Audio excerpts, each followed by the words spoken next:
বাংলাদেশের রাজনীতিতে উত্তেজনার মুহূর্ত।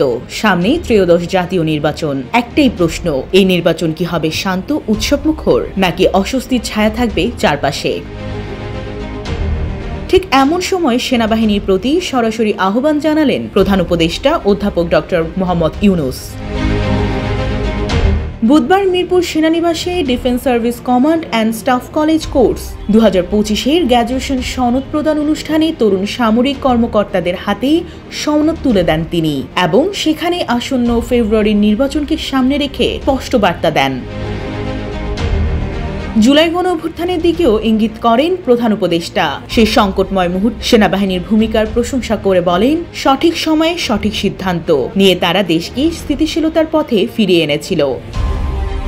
দৃঢ় বন্ধনের আস্থায় শক্তিশালী স্টিলের আরেকটি নাম জেডএসআরএম।